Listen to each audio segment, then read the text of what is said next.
Hey, what's up guys? Hope y'all are having a great day today. Welcome to episode 5 of my portfolio analysis series. My name is Frank Mularcik, and in this video we're going to be taking a brief look at Apple stock, ticker symbol AAPL, which is the 5th position in my dividend portfolio. So we're going to just be doing a brief analysis of their financials and look at what they do. I'm sure most of you probably know what their basic business model is, but we're going to take a look at that, and we're also going to look at my position in Apple as well and what I think of the company moving forward.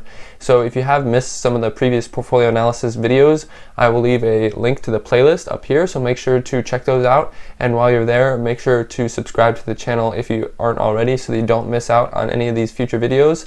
So with that out of the way, let's get right into it. The first thing we're going to take a look at is actually their 10K report that they released at the end of September of this year, because their fiscal year ended in September of 2020.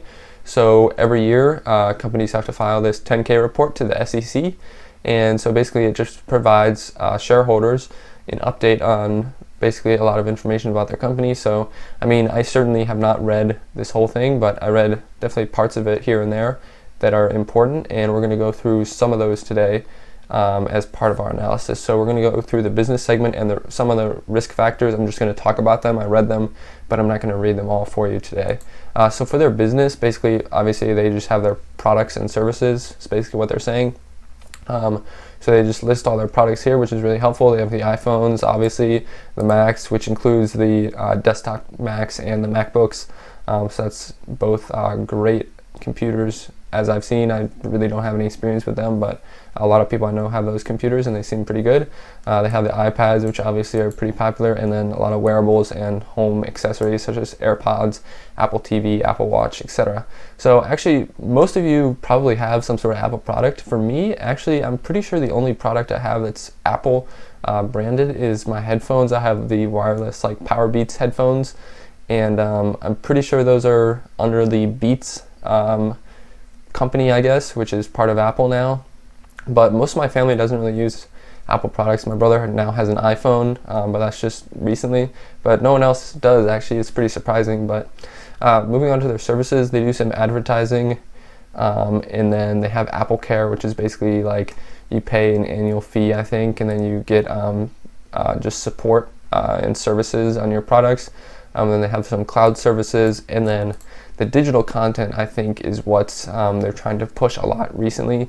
So that's stuff like their Apple Music and their Apple TV Plus, and also like their Apple Fitness stuff that they've recently been getting into, which is pretty cool, I think.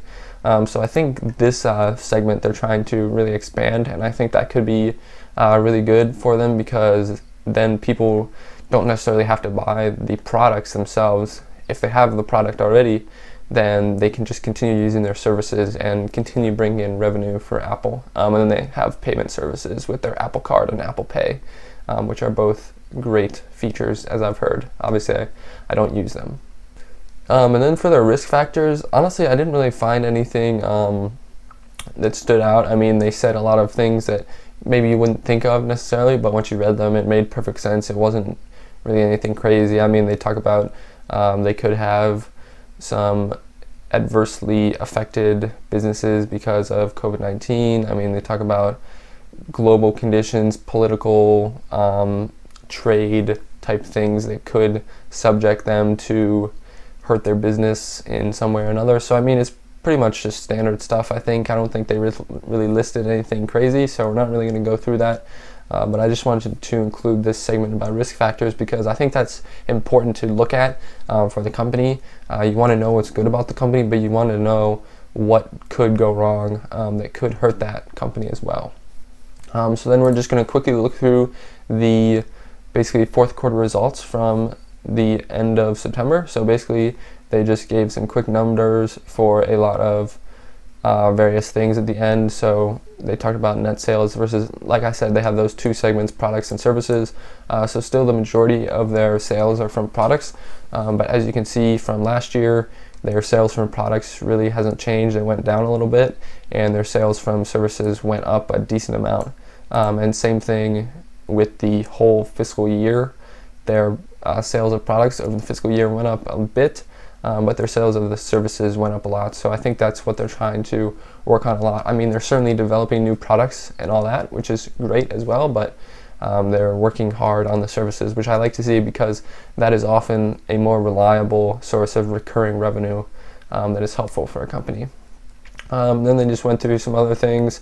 Their EPS, it actually went down a little bit from last year, this quarter, but overall on the year it definitely went up. And I like this here that they talked about shares used in computing earnings per share, and basically that gives me an idea that they are continually buying back shares and reducing that number of shares that are out there, which provides more value to the shareholder and makes your individual share worth more. So I like to see that. Most of their sales, well, not most, but about a little less than half are from the Americas. So I hope they can expand more into other countries, but obviously they're based in the US, so that makes sense. When they break their sales down by category, still probably around a little more than a third of their sales are from the iPhone. So definitely, I would like to definitely see the services increase a lot. And also, I think the wearables and accessories type stuff can really improve too in the future. Just where they're going with that, I think is great. And I'm going to talk about that a little bit later, a new product that they've actually released that I think falls in the accessories category, so that could help them out a lot. And then their just balance sheet real quick.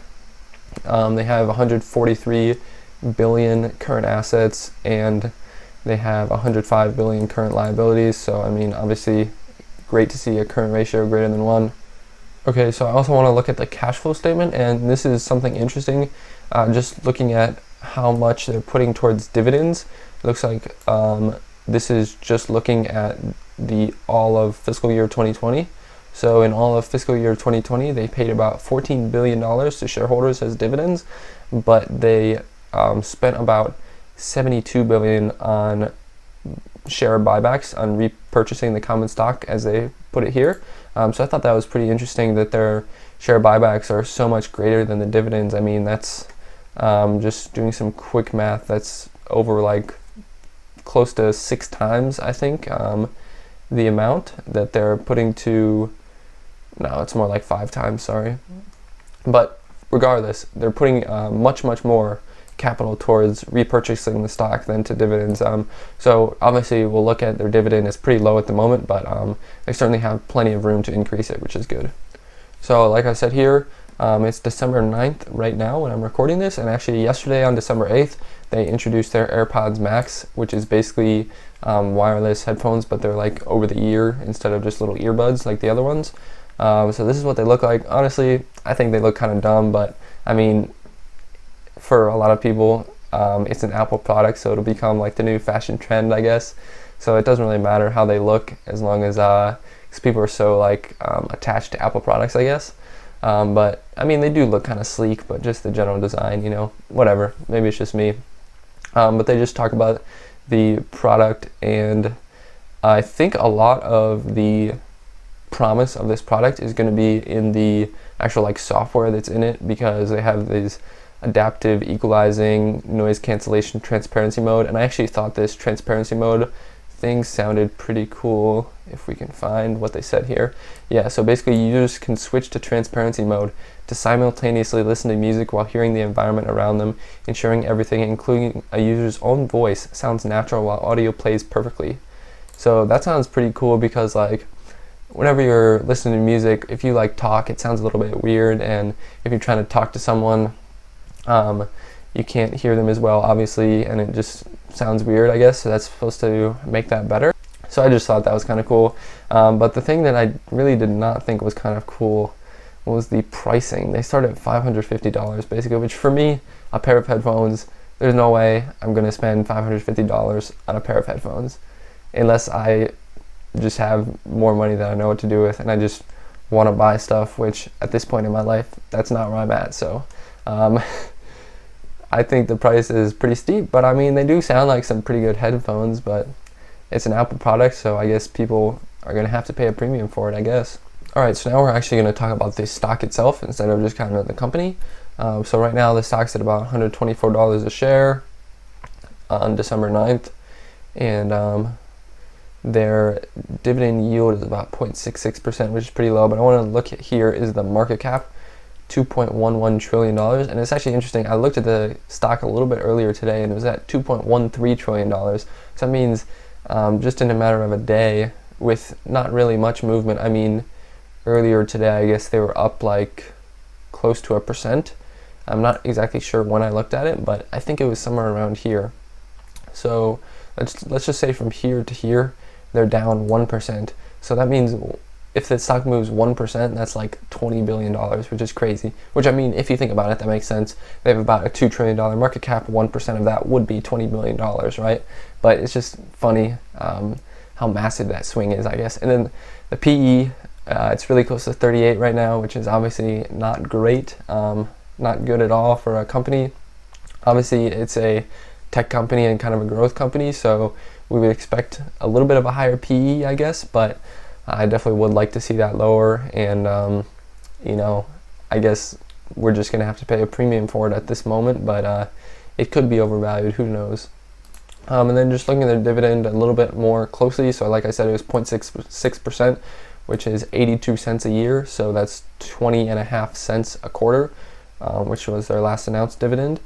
And I think they should be due for an increase in the next quarter or two. I'm not really sure. I haven't followed their stock very closely for that long, so I'm not exactly sure. But their payout ratio, 20%, I mean, that's amazing. They can grow it so much. Obviously, they have a great 5-year growth rate of 10.5%. They really haven't paid that dividend for very long. I think Steve Jobs wasn't really a fan of the dividend, but I think once Tim Cook came along, he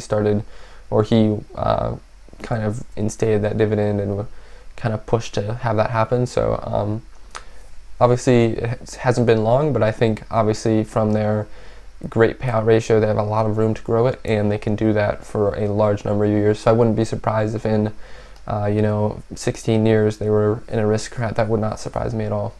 And finally, we're just going to go to my Fidelity account and look at my position. I have it sorted by the value right now. So as you can see, these are the 4 stocks I've gone over before, and then Apple is number 5.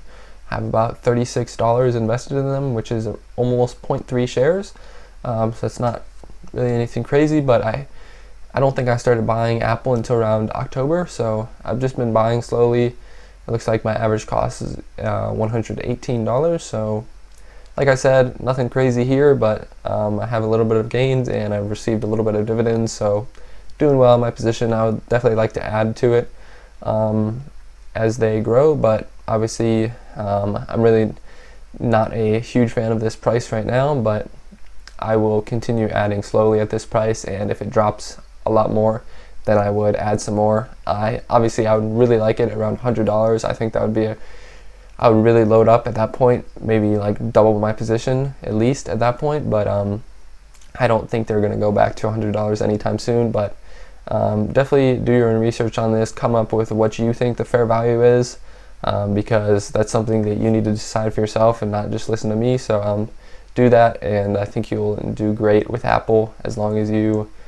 don't do anything stupid and just buy a ton right now, and maybe then they drop 30% or something, who knows what could happen, but they could go up 30%, you never know. The quote of the video is, "You don't concentrate on risks, you concentrate on results.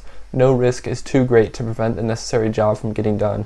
And this one was actually said by Chuck Yeager, and if you guys don't know, I really hope you do, but he was the first man to break the speed of sound, and he was also a pilot in the Air Force and everything.